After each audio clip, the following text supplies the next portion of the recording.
Well, great. Thank you so much, everyone, for joining us today for the information session on the Stoneleigh Foundation's Emerging Leader Fellowship Program. We're so excited and grateful that you're with us and that you're interested in learning about this opportunity on behalf of your organization. My name is Anne-Marie McGrory. I am the Director of Communications at the Stoneleigh Foundation, and I am joined by my colleague, Lee Carson, who is the Program Officer who leads the Foundation's Emerging Leader Fellowship Program. And we're really delighted that you're with us. So our hope for today is that this will be an opportunity to do a couple of things. One, learn more about the Stoneleigh Foundation. Two, to really better understand the Emerging Leader Fellowship Program to determine whether this is a good fit for you and your organization, and if so, how to apply. And finally, to hear a little bit about why we have chosen for the second time to dedicate this upcoming cohort of fellows on a shared theme and objective. Before we begin, I'd like to just share a couple of logistical details with you. To get the best viewing experience today, we encourage you to look at the top of your Zoom window, select the View Options tab there, and click on the side-by-side mode so that you can see us a little better alongside today's presentation. During the presentation, we encourage you to ask questions using the Q&A feature, which is located at the bottom of your Zoom screen. Lee or I will either address your question in real time if it's relatively quick and a simple response, or we will leave ample time at the end of the presentation for a Q&A session with you all. And please we encourage you to include your name and organization so that we can identify you as we respond. And finally, in case you're concerned you might miss anything today, we will be recording the session. So with that, let's get started. So the plan for this morning is to begin by sharing a little bit of information about who the Stoneleigh Foundation is. We'll highlight fellowship basics, Stoneleigh supports, and host organization expectations. Next, we'll talk a little bit about why we've decided to focus our upcoming cohort of Emerging Leader Fellows exclusively on the issue of gun violence in Philadelphia. And we'll talk a little bit about the types of projects that we're looking for and open to. And then finally, we will review the application process and upcoming deadlines. And as I said, we'll leave ample time at the end for Q&A. So a little bit about Stoneleigh. Stoneleigh was founded 18 years ago by John and Cara Haas with the mission to improve the life outcomes of Philadelphia's young people. Our founders really believed that individuals have the power to affect lasting social change, especially when they are given the dedicated time and space to step back from their day-to-day responsibilities. And so as a result, Stoneleigh developed a somewhat unique funding strategy, which is that we invest in people and not programs. Specifically, we award two types of fellowships, which you can see on the screen here. The Stoneleigh Fellowship, which is for more seasoned policymakers, practitioners, researchers, and communicators who really design and execute multi-year projects independently. And then, of course, the Emerging Leader Fellowship, which is what brings us here with you all today, which is for earlier career professionals who are embedded within a host organization. Both types of projects enhance how systems work together, improve policy and practice, generate new knowledge through action-oriented research, and advance more holistic narratives to drive change. So both really have a similar goal and aim, but the structure of these fellowships is a little bit different. So what are the foundation's priorities? Historically, the bulk of our fellows have worked on issues facing young people who are involved with or at significant risk of involvement with the youth justice and child welfare systems.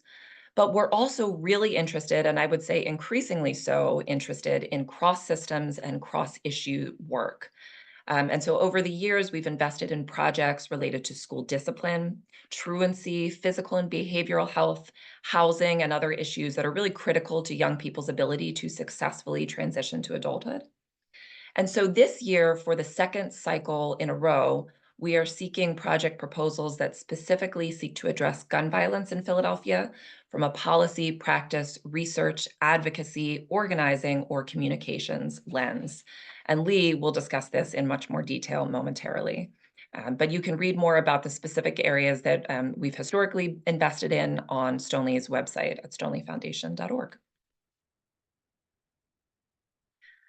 Lastly, before we get into the Emerging Leader Fellowship specifically, just a brief note about the Foundation's approach. Since our founding, we've awarded 100 fellowships, including 50 Emerging Leader Fellowships. So this program really represents half of the Foundation's portfolio of work over the last 18 years. And our fellows have really come from a diverse and exciting and complementary array of backgrounds, including law, social work, medicine, public administration, education, journalism, and community organizing. We really try to work closely with our fellows to strengthen their connections with one another, to provide ongoing opportunities for learning and professional development. And we've seen so many examples over the years of fellows collaborating with one another in ways that both strengthen their project work and really build up their professional networks in Philadelphia, across the state, and really nationally.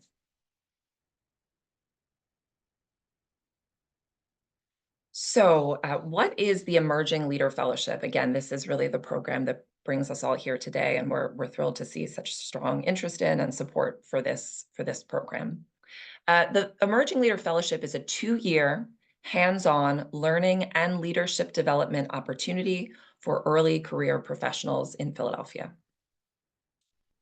Fellows, as you see here, work collaboratively with a host organization to lead a project that both advances the mission of the organization, and the second part is really critical and really important for us, enhances fellows' skills and professional development.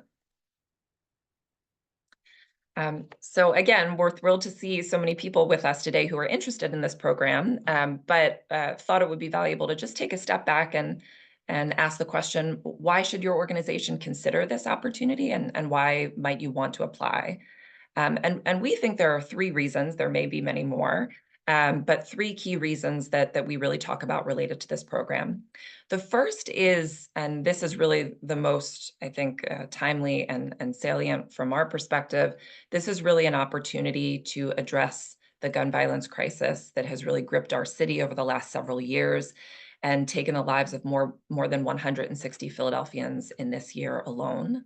And again, Lee will talk a little bit more about how we see a focus on gun violence as really core to the Foundation's mission and core to this second cycle of Emerging Leader Fellows. The second reason is this fellowship can enable your organization to advance its work by bringing on top talent. The fellowship really makes it possible to bring on highly qualified individuals to execute projects that are critical to your organization's mission and that may not be possible without that dedicated individual. And third, you're really helping to build the next generation of leaders in your field. We think that this is a chance to help early career professionals experience leadership development opportunities, and again, make those critical connections that will launch their career and hopefully continue to have an impact in this field far beyond the 2 years. So we wanted to just take a couple of minutes to talk about our current cohort of Emerging Leader Fellows who will be concluding their fellowships in the fall of 2025, again, just as this next cycle will be beginning. We have 4 current Emerging Leader Fellowships who are embedded in nonprofit organizations across the city. And I'll just talk briefly here about what each of them is doing to give you a sense of how they and their host organizations have crafted these projects over the last year and a half or last year, and how they'll be continuing them in the coming year. So Hannah Victoria Mason is partnering with the Youth Art and Self-Empowerment Project to expand the scope of their Healing Futures Restorative Justice Diversion Program in Philadelphia's youth justice system.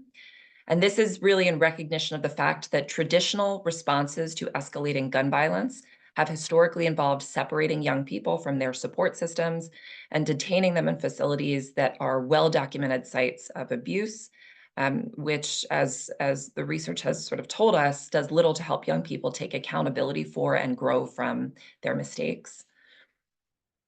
Arunde McLean is partnering with the Philadelphia Center for Gun Violence Reporting to identify, recruit, and support survivors of firearm violence who will make themselves available to local journalists via a secure digital directory. This is in recognition of the fact that half of all shooting victims go completely unreported in the news, and very few victims have the opportunity to engage with journalists and speak for themselves about their experiences.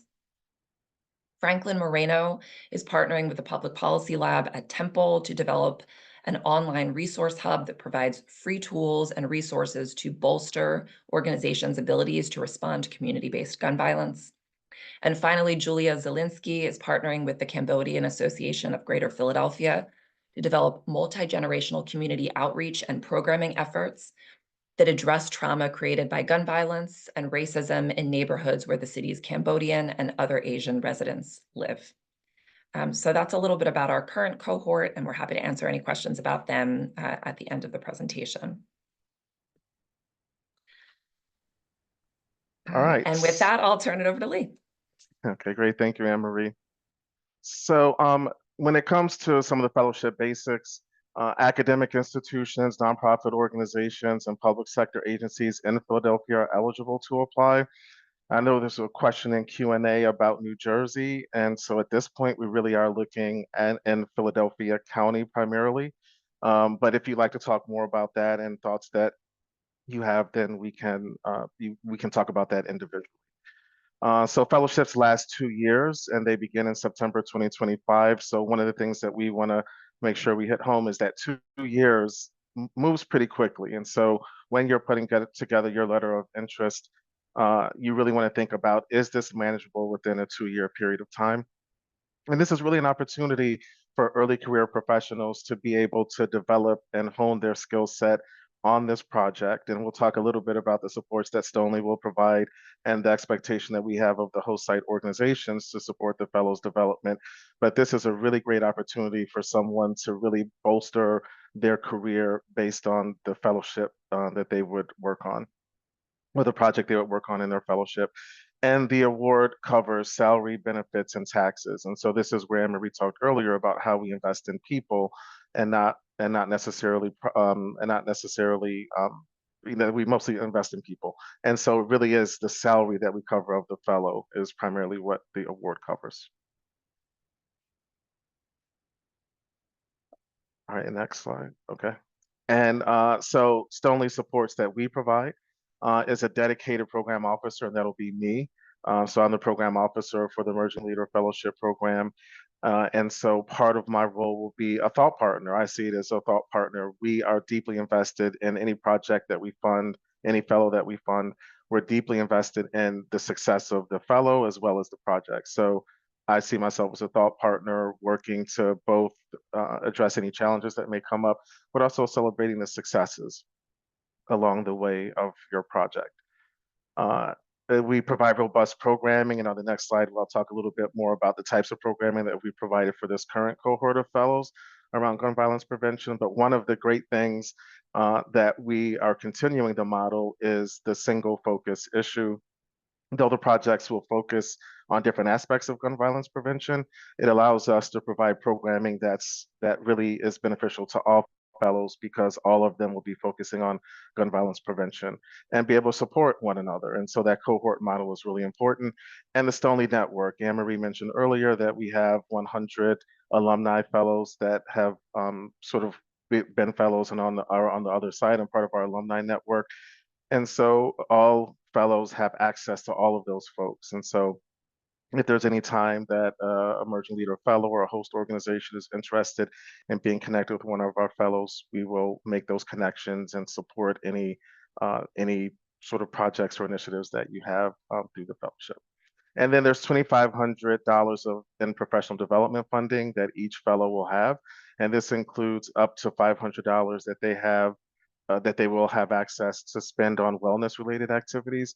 We realize gun violence prevention and doing this work can be really challenging. And so we provide that support in the form of, for example, reimbursement for therapy copays. It could be for a gym membership or those kinds of things that really help with the fellows' wellness.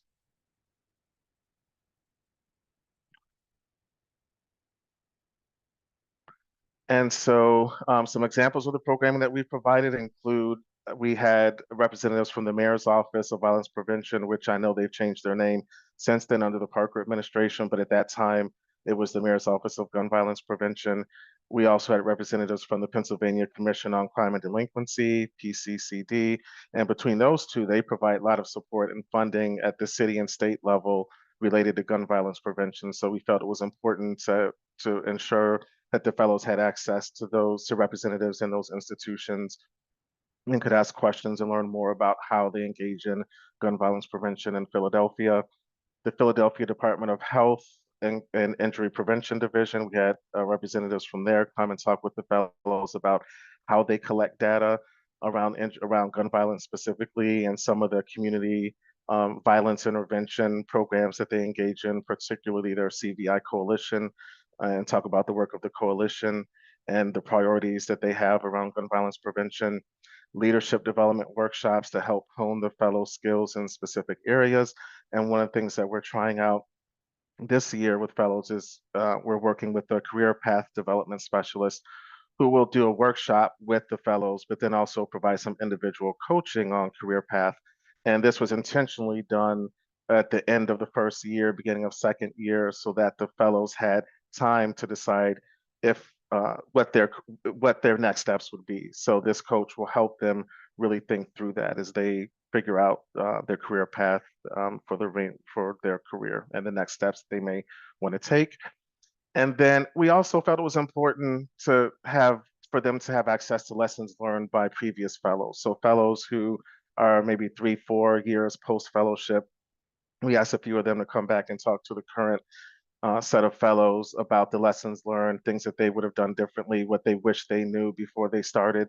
So that way, fellows will have the opportunity to learn from those lessons learned and sort of apply those lessons to their fellowship so that they can get the most out of it. So those are just an example of uh, some of the professional development opportunities that we provided on Stoneleigh's end. So host organization expectations. And so this is important because we really do want fellows to be supported inside the organization. And so when we're looking at applications, we're really going to be looking at how you're talking about how you're going to support the fellow and both their professional development as well as their support on the project itself. So you'll have to identify a host site supervisor, or this could be co-supervisors. Like we definitely had organizations that said, well, we want these two people to supervise the fellow. So you can have a co-supervisor situation if you would like, but it has to be someone or people who have the time to dedicate to the fellow. What we don't want is the fellow to get inside the organization, and this has happened in the past, which is why we really are taking a close look at this, where they get inside of an organization and after a few months, everyone's really busy and the fellow doesn't have those ample support. So one thing, and this wasn't on the slide about Stoneleigh supports, but one approach that I've taken is that I meet on a quarterly basis with all the fellows as well as the host site supervisors to discuss how things are going from the host site supervisors end as well as how things are going from the fellows end. And let's talk about any challenges or challenges or successes that have taken place. And it's just a way for us to stay in communication. Again, we're really invested in this project, the fellow, and it being successful. And that's just one way that will help to support that. And to help the host site supervisor should be helping the fellow problem solve any challenges and again celebrate the successes. And to ensure that also one of the things that we want to make sure people know is that the fellowships are sometimes going to be different from other staff positions. And for example, the access to professional development funds. And so it's important that host site supervisors understand how the position might be different and to be able to let staff know that this position is a little different than other staff positions. So those are, things that we think are important for host site supervisors to be able to convey and understand, and to ensure the impact and sustainability of the project. So typically at the beginning of the second year, I'll meet with the host site organizations, the host site supervisors and the fellows, and begin discussing what preliminarily, what are you thinking about sustainability? Does the fellow want to stay on? First of all, does the host site organization want to keep this project beyond the 2-year period? Certainly we hope sustainability wise that you want to keep at least some aspects of the project going, and how will you do that? And does the fellow want to stay on, et cetera? So those are things that we're expecting the host site to really think about and be prepared to discuss throughout the fellowship period.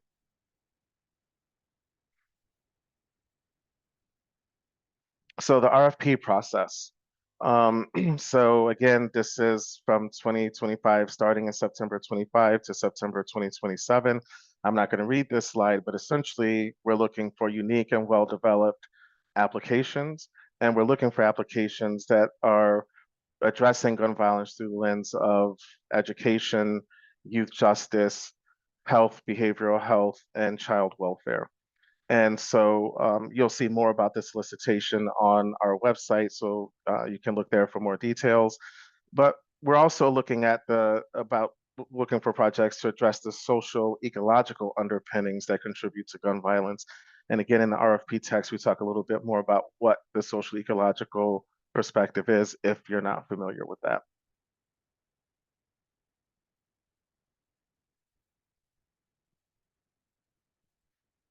And so types of projects. So essentially, these next couple of slides are really about characteristics of projects the characteristics that we have an interest in. So we've been thinking about how we're addressing the gun violence epidemic and what are some of the characteristics that we think projects should have. And by this, I'm not saying that a project is you're thinking about the framing of it, that it needs to have all of these, but you should consider trying to integrate at least one or two of these, which we believe will help strengthen your proposal.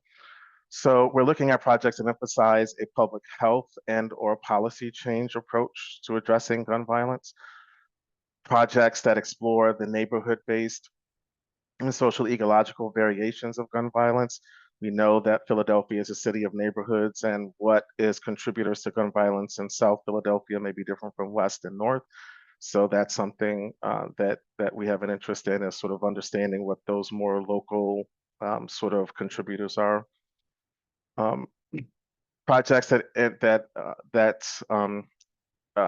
I'm sorry, so community gun violence prevention projects that are evidence-based and trauma informed, and that create a shift in social environments. We're also interested in projects that meaningfully engage and center the perspective of people and communities who are impacted. And this could be survivors or co-survivors, and co-survivors being people like family members, spouses, et cetera, of people who have experienced gun violence directly. We are also interested in projects that address the primary drivers of gun violence, and projects that explore and address motivations and barriers to gun ownership and possession. And finally, projects that incorporate perspectives across disciplines. So again, these are all sort of characteristics that we think will make a strong proposal. And so you should really be thinking about how you can integrate some of these into your project proposal. So some examples that we have, and again, this is also in the RFP itself, but as I said, we're looking for projects in certain focal areas, and one of them being youth justice. And so an example, and again, these are just examples, we are looking forward to really thoughtful proposals that may not be either one of these, but these just are examples. So in youth justice, an initiative for legal system involved young people that provides emotional, social, and other supports, helps youth graduate out of legal supervision, and that minimizes recidivism. In health or behavioral health, an initiative that improves, I'm sorry, excuse me, an initiative that improves the school system and identifies and responds to the behavioral health needs of young people to prevent gun carrying and usage. In education, an initiative that addresses the built environment for young people and or contributors and or contributes to a safe environment in school setting. So for example, after school weekends and or summer, which is really like out of school time, like the non-traditional school hours. Child welfare, an initiative that increases child welfare organizations' ability to identify protective factors that mitigate the impact of gun violence exposure and improve healthy transition into adulthood. And finally, from the social ecological lens, an initiative that examines the impact of trauma-informed green spaces on the ability of young people to play and socialize safely. So again, those are just examples, and we look forward to other ideas that folks may have. So when it comes to the application process, we'll actually keep this QR code up for a few seconds before we advance the slide. This QR code will take you directly to our application page, the application page on our website. And please note that the applications, the letters of interest are due by Friday, November 8th by 11:59 p.m.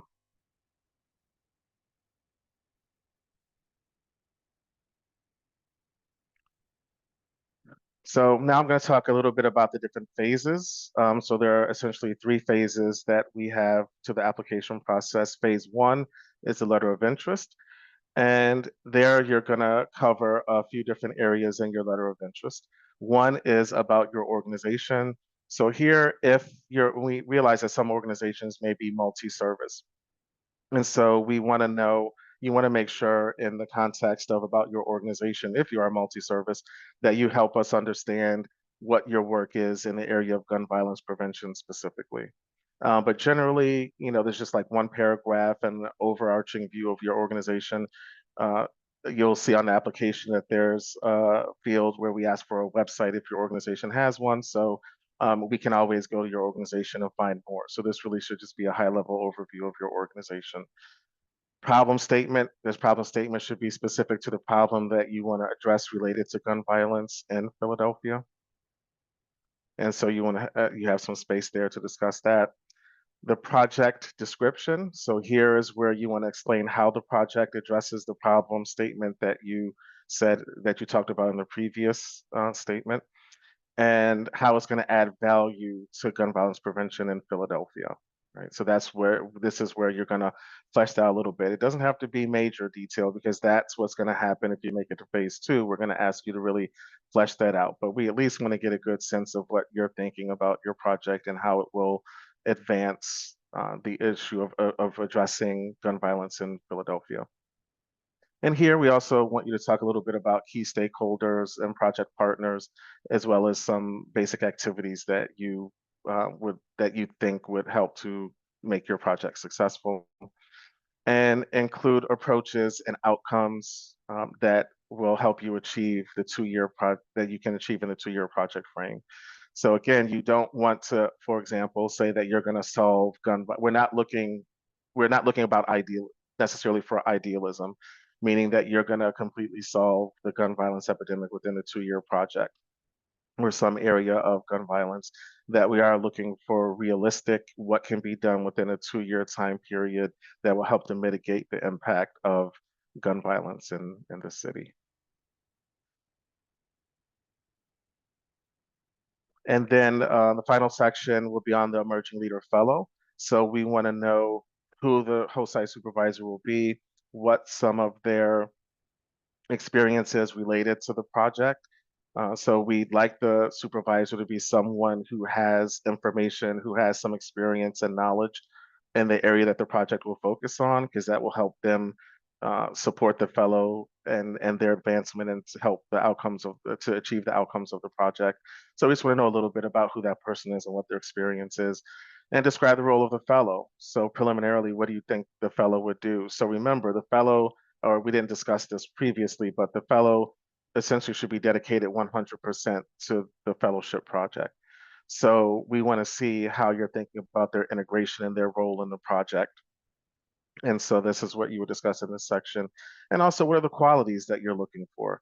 So here I also want to note that we're not necessarily in Emerging Leader Fellows looking for people with degrees, like a bachelor's degree, associate's degree, or master's or anything like that. It really is more about, do they have the skill set that's required? And that doesn't always have to come with schooling. So for example, if it's a community-based project, it may be someone who has lots of experience in community building or addressing, problem resolution around issues of gun violence in communities, et cetera. And so maybe they have no degree at all, but they have lived experience and direct experience on the issue. So please note that education doesn't necessarily make a good fellow, right? It just really depends on the experience and the drive that they have. And that's primarily what we'd be looking for. I just want to note that we have a couple of really great questions coming through. We Okay. do see those questions, and a couple of them will be addressed imminently in the next couple of slides. And for those that aren't, we're nearing the end of the presentation, and we'll be sure to get to those questions. But I just wanted to note that we do see them coming in, and all really, really relevant, and hopefully some of them will be addressed in the coming minutes. Okay, thanks, Anne Marie. And so phase two, so essentially everyone will be notified by December 6th as to whether or not they advance to phase two. So if your application advances to phase two, then you'll be asked to submit a full proposal, and this will include a cover letter. It will include a detailed proposal. So this is where you're gonna, in more detail, help us, and this is gonna be your final pitch, excuse me, to us for you to explain your project in more detail about, the problem that you're going to address, how you're going to address it, all of those things. So we'll be looking for that, and there will be more information about what we're looking for in each of these sections. So if you make it to phase two, you'll receive information, more detail about each of these areas as you put together your application. You'll also be able to reach out to us or to me specifically with any specific questions as you're trying to put together your full proposal. And there'll be a timeline. So again, we really want to see, is this realistic for the project? So you want to think about a project that's really manageable within a 2-year period, submitting this timeline with high-level tasks that you see, that you would like to achieve by month, I think would be really helpful. So in September 2025, this is what would happen. And to try to really be realistic about that, to give time for onboarding of the fellow and all of these kinds of things. But we want to see a timeline that looks realistic. And so really think about that as you're preparing your application, because we'll be looking for feasibility. A budget, again, the budgets are pretty simple because we're primarily, really covering the salary and administrative fees, payroll taxes, et cetera, for the fellow. So the budgets are usually pretty simple to put together, and then we'll ask for some financials and also including your board list and letters of support. So I just want to say, related to letters of support, I think that those are really important, especially if you are wanting to partner with any kind of larger institution, particularly city or state institution, because we are looking for projects to really push a policy shift or to shift the way that a certain practice is being operated that helps to mitigate the gun violence epidemic in Philadelphia. And we know that large institutions sometimes movement is slow and it can be really challenging. And so we've had experiences in the past where people want to partner with larger institutions and weren't able to get the buy-in before the end of the project, or maybe really late in the project where they didn't have enough time to be as effective. So we really, I think with letters of support, it would be really helpful for you to have not only like who the person is within the agency that's your primary contact, but also what roles are they agreeing to or activities are they agreeing to, and what are you agreeing to do over that 2-year period. And then the full proposals will be due by January 10th. So then the final phase will be candidate recruitment and board approval.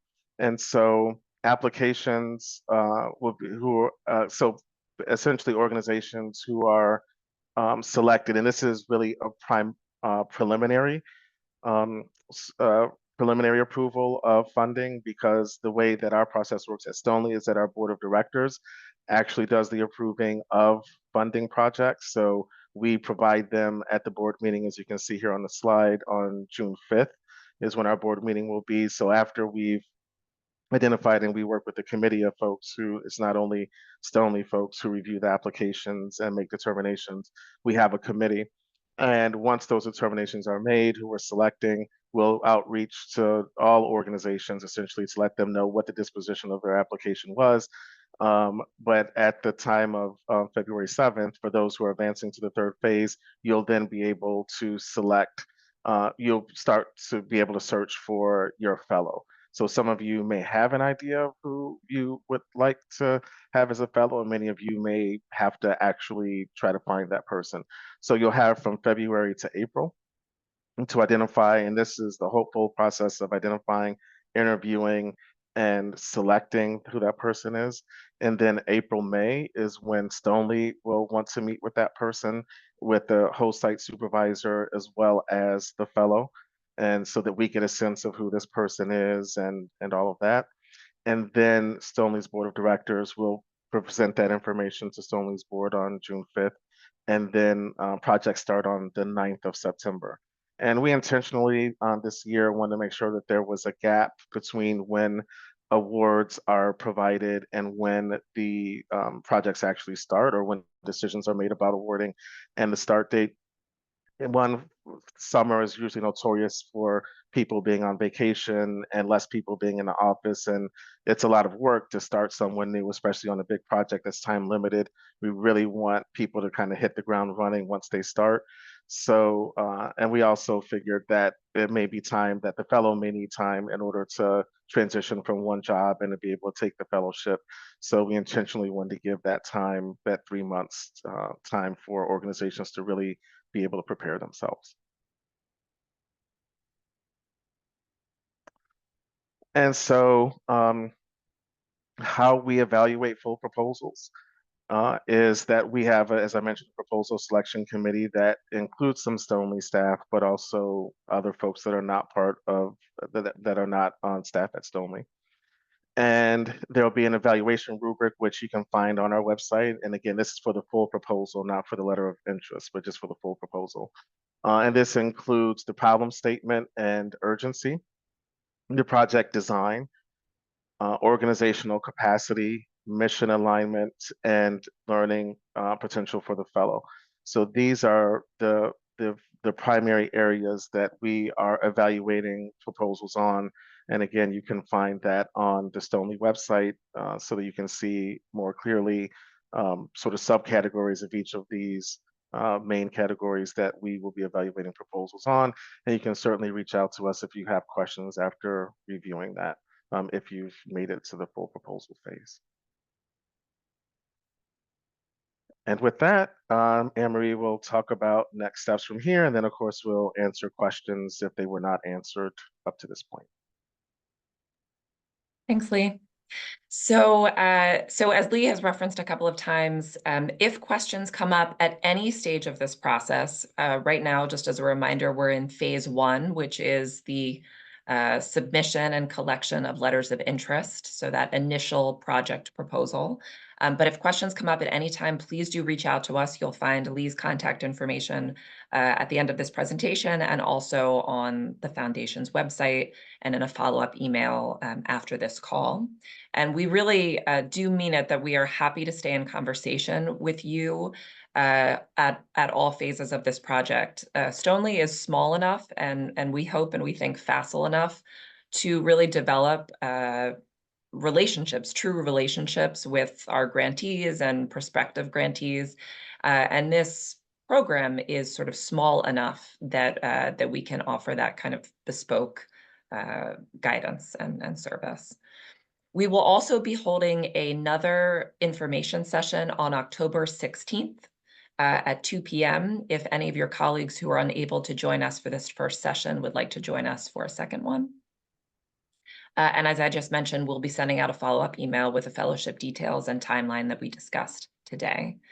And as a final reminder, this presentation has really been all about the Emerging Leader Fellowship, but we do recruit for our Stoneleigh Fellowship on a rolling basis. And again, this is an opportunity for mid to senior career professionals. We're always looking for new ideas. We have a number of fellows in this sort of gun violence prevention and reduction space, but then of course in our traditional funding areas as well. And for context, those proposals come directly from individuals, not from organizations. So with that, I'll say we're really excited for this opportunity to drive change and to continue to lead change in this area and in this field, to really better support young people in our city and in our region, to support the development of new talent, and most critically, to continue to address gun violence in Philadelphia. So So with that, Yep. Yeah, because I know there were several questions here. I didn't kind of get to all of them, but several of them I think we did answer. So I guess I just want to be clear about the process. And so there is no degree requirement, as I mentioned. So I think Allison, your question may have been answered there. So what the process is that really an organization, so for the Emerging Leader Fellowship specifically, organizations apply. So you as an organization will apply, you will think of a project, or maybe you already have one in mind that you'd like to pitch to us, and then you're going to complete the letter of interest. And from there, if you're selected, as I said earlier, then to advance to the second phase, then you're going to develop your full proposal.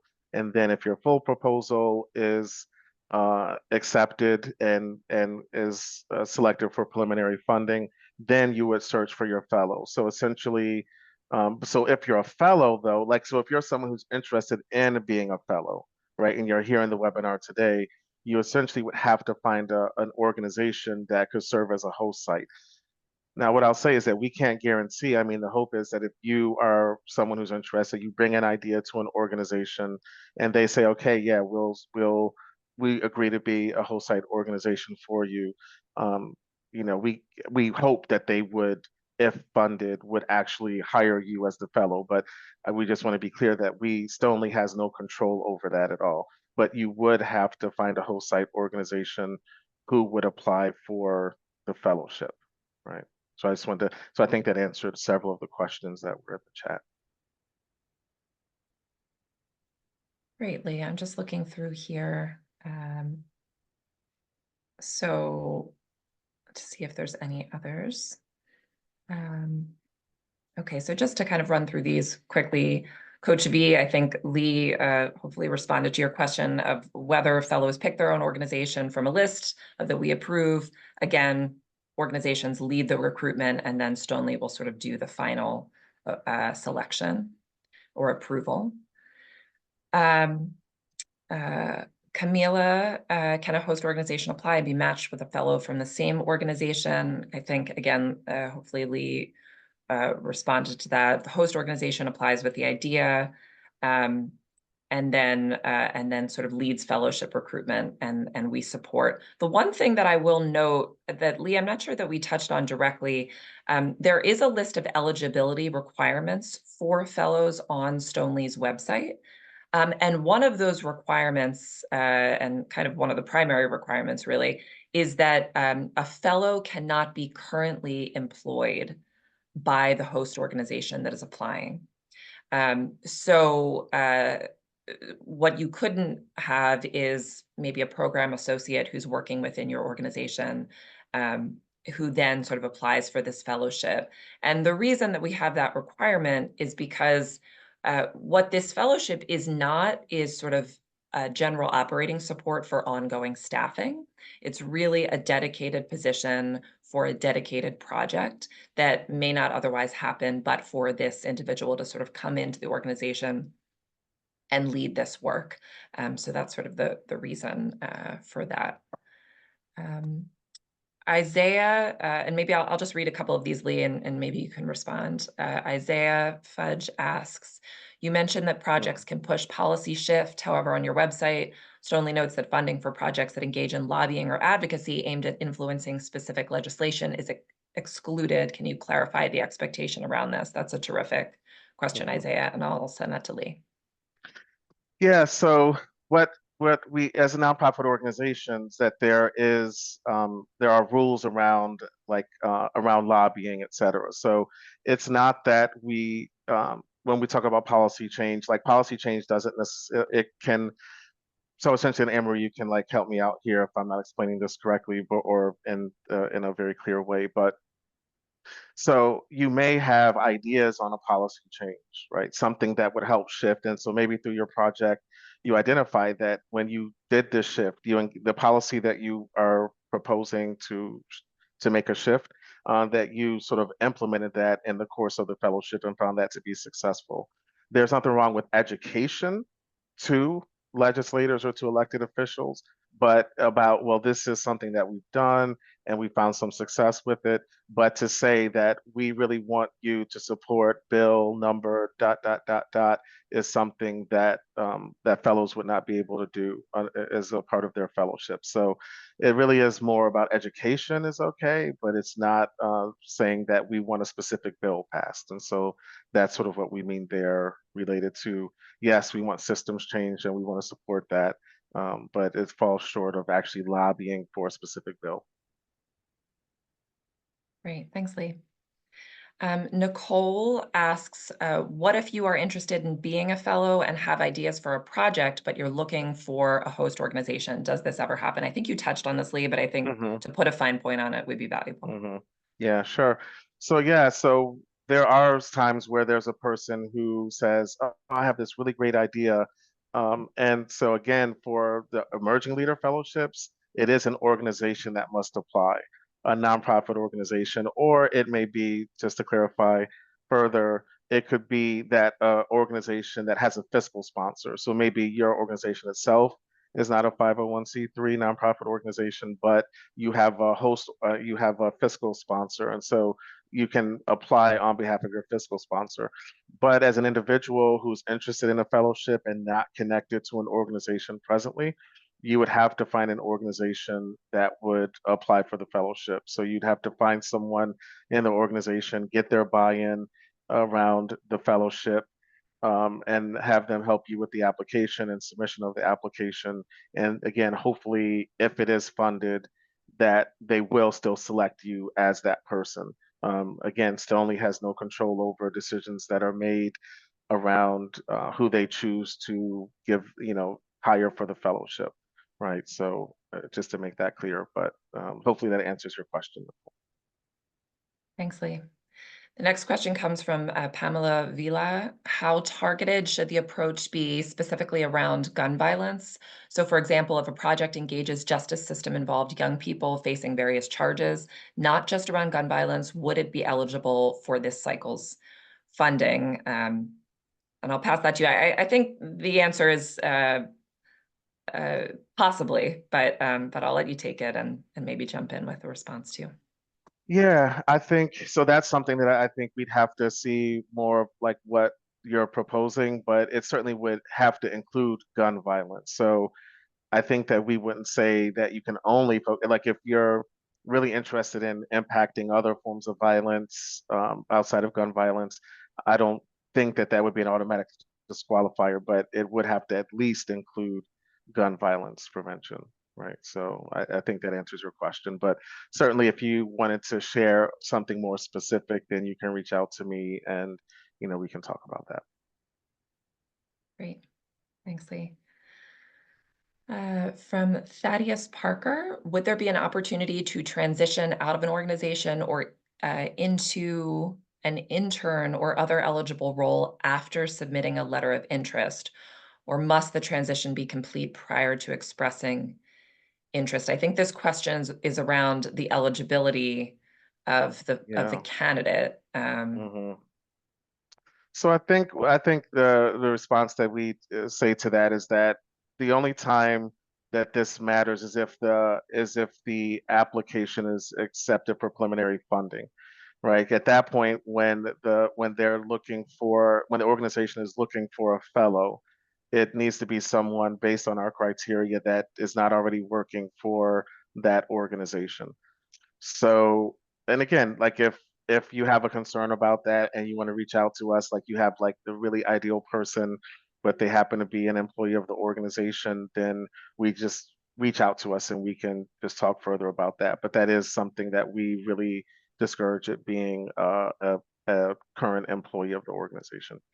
So I would say, if this answers your question, that you really don't want to, or you don't want to make any kind of moves or shifts or anything like that until the organization has moved to that phase where they're looking for a fellow. And at that point, then you can kind of talk internally, or begin to make decisions as to whether or not you want to move out of a position or out of an organization, et cetera. We certainly don't want anyone to do that preliminarily and then the application not be funded or something. So I think maybe that answers the question. I think so. Yeah. And again, please reach out to us, for any of these more specific questions that might be very particular to your organization. We're happy to kind of talk it through offline too. But I think that's definitely rightly in a broad-based way. There's a question from Samantha Carter.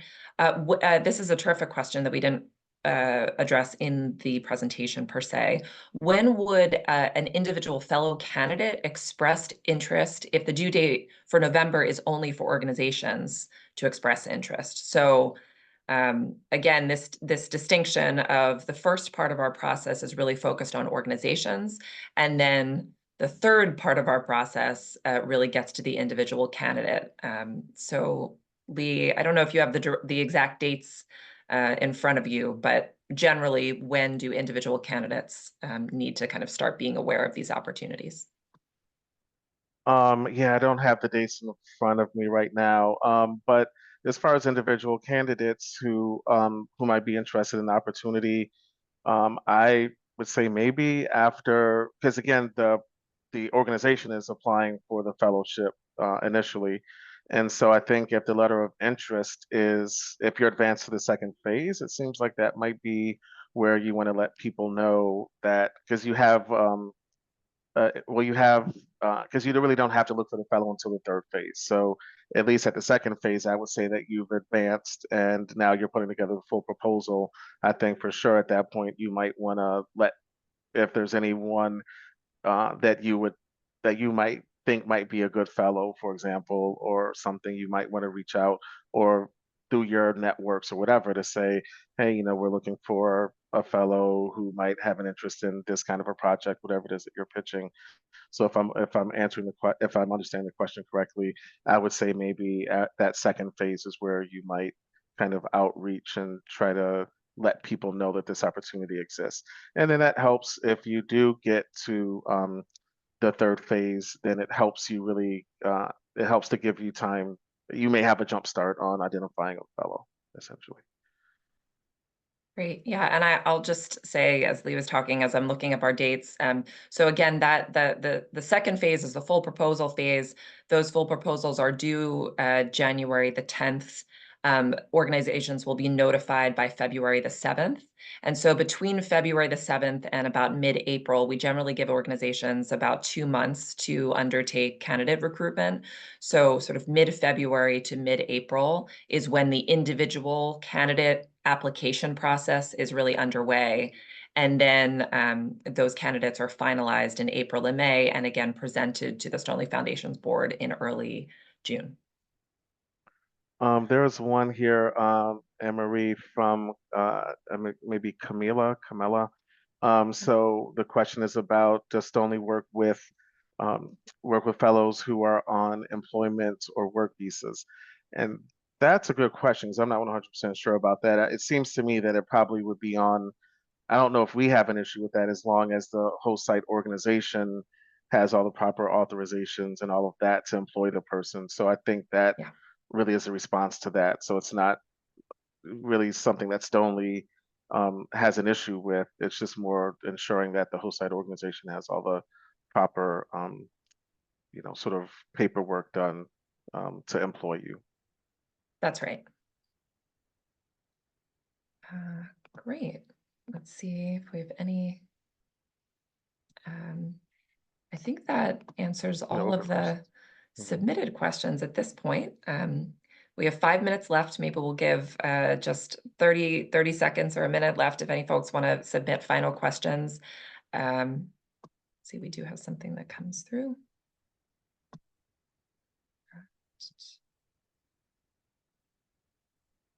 You're welcome, Camilla. Great. Lee, as we're wrapping up here, is there anything that you'd like to leave folks with before Just we that close out? we're just looking forward to your application. So we're really looking forward to what the innovative ideas, the thoughtful ideas that you have around addressing gun violence in the city of Philadelphia. We know that even though, um, it's like the numbers, the rates are lower than they were during the pandemic, that we're still higher than pre-pandemic levels. And so we know that even one person dying at the hands of gun violence is problematic as an issue. And so really looking forward to working with you and seeing all the thoughtful proposals that you're going to submit to us. So Thanks, Lee. And I do see one final question here from Isaiah that I think you touched on earlier, but I think it's worth just circling back. This is a question about his organization being based in New Jersey. We did mention issues impacting the greater Philadelphia region might be considered for the project focus. Could we name some specific regions in New Jersey? I think what we had noted is, but we do sort of use the term greater Philadelphia. We have considered proposals in the past that are for this past cohort, in fact, that had even kind of a statewide focus, but that would have policy implications for Philadelphia. So a project that really had sort of policy educational advocacy at its heart, that really might even be kind of geared toward Harrisburg, in terms of educating legislators. And the project work itself might actually take place outside of Philadelphia, but would ultimately still impact the city via any changes that might be made at the state level. I think, as Lee said, when it comes to New Jersey, that's a little bit of a different dynamic because it's not sort of statewide policy that might impact Philadelphia. It's sort of an entirely different jurisdiction. Um, but I'll turn it to you, Lee. But my sense, Isaiah, is, if you are very interested, this might be a reason to reach out directly to Lee following this call, to see if there might be some synergies with the city, even if your organization is based in New Jersey. But I'll just kind of tee it back to you, Lee, to put a fine point on that. yeah. Yeah, so I think it's probably would be more challenging. There had to be a pretty compelling case for organization in New Jersey that doesn't have any direct impact in Philadelphia or in the state of Pennsylvania. But again, as Anne Marie said, you certainly can reach out. But we really are looking primarily in Philadelphia or or a project that has some impact in the city of Philadelphia.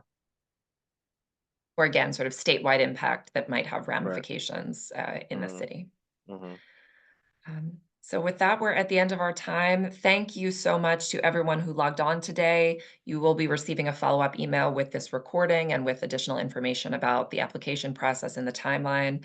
And as you can see on the screen, you have Lee Carson's contact information, and we do encourage you to be in contact with us over the next 2 months as we're accepting applications. Thank you so much.